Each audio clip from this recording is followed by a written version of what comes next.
राज्यसभा में वित्त मंत्री से पूछा गया था कि क्या केंद्र सरकार अपने कर्मचारियों की सेवानिवृत्ति से पहले उनके आखिरी वेतन की 40 से 45% रकम पेंशन के तौर पर देने का विचार कर रही है। वित्त राज्य मंत्री पंकज चौधरी ने कहा, सरकार के सामने ऐसा कोई प्रस्ताव विचाराधीन नहीं है। देश में पुरानी पेंशन लागू कराने के लिए केंद्र एवं राज्य सरकारों के कर्मचारी संगठन एक साथ आ गए हैं। केंद्र के सभी मंत्रालय, विभाग, रक्षाकर्मी, सिविल, रेलवे, बैंक, डाक, प्राइमरी, सेकेंडरी, कॉलेज एवं यूनिवर्सिटी टीचर, दूसरे विभागों एवं विभिन्न निगमों और स्वायत्तशासी संगठनों के कर्मचारी 10 अगस्त को दिल्ली के रामलीला मैदान में पहुंचेंगे। दूसरी तरफ केंद्र सरकार इस मुद्दे पर टस से मस होने का संकेत नहीं दे रही। संसद सत्र में 2 दिन पहले ही वित्त मंत्रालय ने केंद्रीय कर्मचारियों को न्यूनतम पेंशन देने की खबरों से किनारा कर लिया था। राज्यसभा में वित्त मंत्री से पूछा गया था कि क्या केंद्र सरकार अपने कर्मचारियों की सेवानिवृत्ति से पहले उनके आखिरी वेतन की 40 से 45% रकम पेंशन के तौर पर देने का विचार कर रही है। वित्त राज्य मंत्री पंकज चौधरी ने कहा, सरकार के सामने ऐसा कोई प्रस्ताव विचाराधीन नहीं है। केंद्र सरकार मौजूदा पेंशन स्कीम की समीक्षा नहीं कर रही है। अब सवाल ये खड़ा होता है कि क्या सरकार पुरानी पेंशन पर सियासत में जोखिम उठा रही है, क्योंकि कर्मचारी संगठनों ने 2 टूक शब्दों में कहा है कि वे संसद में दिए गए इस जवाब के बावजूद ओपीएस की मांग से पीछे नहीं हटेंगे। एनपीएस में कोई सुधार मंजूर नहीं है।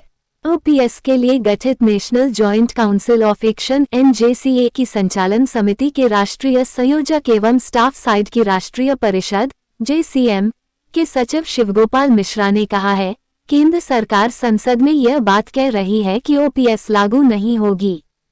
इसमें चिंता की कोई बात नहीं है। सरकार ये कह रही है कि कर्मियों के आखिरी वेतन की 40 से 45% रकम पेंशन के तौर पर देने का कोई विचार नहीं है। अगर कल को सरकार एनपीएस में कोई सुधार भी करती है, जिसके लिए वित्त मंत्रालय ने कमेटी का गठन कर रखा है, तो वो कर्मियों को मंजूर नहीं होगा। कर्मियों का केवल एक ही मकसद है, बिना गारंटी वाली एनपीएस योजना को समाप्त करना। केंद्र सरकार को कर्मियों की मांग पर परिभाषित एवं गारंटी वाली पुरानी पेंशन योजना को बहाल करना होगा। 10 अगस्त को केंद्र एवं विभिन्न राज्यों से करीब 2 लाख कर्मचारी दिल्ली के रामलीला मैदान में पहुंचेंगे।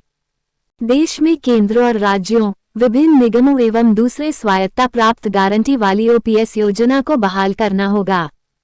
केंद्र सरकार ने नेशनल पेंशन स्कीम में बदलाव के लिए वित्त सचिव की अध्यक्षता में 4 सदस्यों की जिस कमेटी का गठन किया था, उसने 9 जून को स्टाफ साइड की राष्ट्रीय परिषद (JCM) के पदाधिकारियों के साथ बैठक की थी। इसमें केंद्र सरकार के बड़े कर्मचारी संगठनों के प्रतिनिधियों ने कमेटी को स्पष्ट तौर पर बता दिया था कि उन्हें पुरानी पेंशन के अलावा और कुछ भी मंजूर नहीं है। इस समस्या को हल करने का एकमात्र तरीका यही है कि बिना गारंटी वाली एनपीएस योजना को खत्म किया जाए और परिभाषित एवं गारंटी वाली पुरानी पेंशन योजना को बहाल किया जाए। समिति के अध्यक्ष ने आश्वासन दिया है कि कर्मचारी पक्ष द्वारा अपने ज्ञापन में दिए गए सभी बिंदुओं पर ध्यान दिया जाएगा। शिव गोपाल मिश्रा ने कहा, एनपीएस में कर्मियों जो पेंशन मिल रही है, उतनी तो बुढ़ावा पेंशन ही है। कर्मियों ने कहा है कि देश में सरकारी कर्मियों, पेंशनरों, उनके परिवारों और रिश्तेदारों को मिलाकर वह संख्या 10 करोड़ के पार पहुंच जाती है। अगर ओपीएस लागू नहीं होता है तो लोकसभा चुनाव में भाजपा को राजनीतिक नुकसान झेलना होगा। कांग्रेस और दूसरे विपक्षी दलों ने ओपीएस को अपने चुनावी एजेंडे में शामिल किया है। कर्नाटक और हिमाचल प्रदेश में कांग्रेस की जीत के पीछे ओपीएस एक बड़ा कारण रहा है। पेंशन न तो एक इनाम है और न ही अनुग्रह की बात। एआईडीएफ के महासचिव सी. श्रीकुमार के मुताबिक एनपीएस में पुरानी पेंशन व्यवस्था की तरह महंगाई राहत का भी कोई प्रावधान नहीं है। जो कर्मचारी पुरानी पेंशन व्यवस्था के दायरे में आते हैं, उन्हें महंगाई राहत के तौर पर आर्थिक फायदा मिलता है। एनपीएस में सामाजिक सुरक्षा की गारंटी भी नहीं रही। रिटायरमेंट के बाद सरकारी कर्मियों को जानबूझकर कष्टों में धकेला जा रहा है। भारत के सर्वोच्च न्यायालय की 5 सदस्यीय पीठ जिसमें मुख्य न्यायाधीश B D. Chandrachud, justice B D. Tuljapurkar, justice O. Chinnappa Reddy एवं जस्टिस बहारुल इस्लाम शामिल थे, के द्वारा भारत के संविधान के अनुच्छेद 32 के अंतर्गत रिट पिटीशन संख्या 5939 से 5941, जिसको डी.एस. नाकरा एवं अन्य बनाम भारत गणराज्य के नाम से जाना जाता है, में दिनांक 17 दिसंबर 1981 को दिए गए प्रसिद्ध निर्णय का उल्लेख करना आवश्यक है। इसके पैरा 31 में कहा गया है, चर्चा से 3 बातें सामने आती हैं। 1. पेंशन न तो एक इनाम है और न ही अनुग्रह की बात है जो कि नियोक्ता की इच्छा पर निर्भर हो।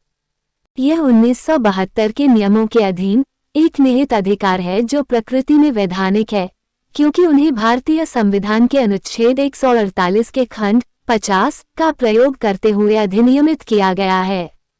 पेंशन अनुग्रह राशि का भुगतान नहीं है, बल्कि यह पूर्व सेवा के लिए भुगतान है।